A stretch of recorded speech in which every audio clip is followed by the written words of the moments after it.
আলহামদুলিল্লাহি ওয়া কাফা ওয়া সালামুন আলা ইবাদিহিল্লাযিনা ইসতাফা আম্মা বাদ। সম্মানিত দর্শক মণ্ডলী, আমি আপনাদের সামনে আজকে এমন একটি গুরুত্বপূর্ণ বিষয় নিয়ে আলোচনা করব, যে আলোচনাটি হচ্ছে এখন মুহররম মাস চলতেছে। এই মুহররম মাস সম্পর্কে আমি আপনাদের সামনে আলোচনা করব ইনশাআল্লাহ। মুহররম মাস একটি গুরুত্বপূর্ণ মাস।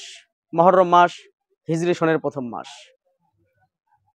আর এই মাসে ইসলামে সবচেয়ে গুরুত্বপূর্ণ বড় বড় অলৌকিক ঘটনা ঘটেছে।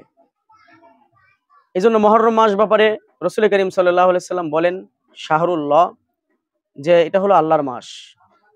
আমরা জানি সম্মানিত 4টি মাস রয়েছে, তার মধ্যে অন্যতম মাস হলো মুহররম মাস। মুহররম শব্দের অর্থই সম্মানিত, যার পরিচয়ই মুহররম মাস দ্বারা যার পরিচয় সম্মানিত মাস হওয়ার কারণে। প্রিয় ভাইয়েরা আমার, নবী করিম সাল্লাল্লাহু আলাইহি সাল্লাম বলেছে এই মাসে মাসে বেশি বেশি নফল ইবাদত ও বেশি বেশি নফল রোজা এবং কোরআনুল কারীমের তেলাওয়াত বেশি বেশি করা। সেই সুবাদে আজকে আমরা মুহররম মাস সম্পর্কে একটু জেনে নেই। এই মাসে এমন একটি দিন আছে, যেই দিন যদি বান্দা রোজা রাখে, রব্বুল আলামিন পিছনের জিন্দেগীর সমস্ত গুনাহ ক্ষমা করে দিবেন।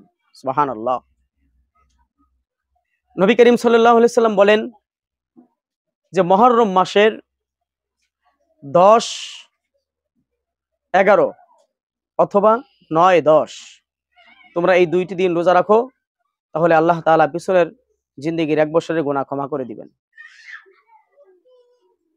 মুহররম মাসের মর্যাদা সম্পন্ন রোজাটি হলো 10 তারিখ, কিন্তু আমরা 2টি রোজা রাখার কারণ কি?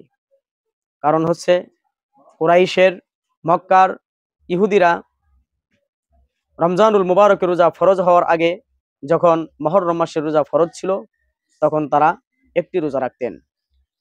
নবী করিম সাল্লাল্লাহু আলাইহি সাল্লাম উম্মতকে বলেছেন, তোমাদের রোজা যাতে ইহুদিদের সাথে মিলে না যায়, এই হিসেবে তোমরা 2টি রোজা রাখো।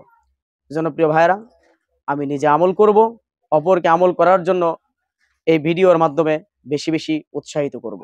আল্লাহ তাআলা আমাদের সবাইকে আমল করার তৌফিক দান করুন।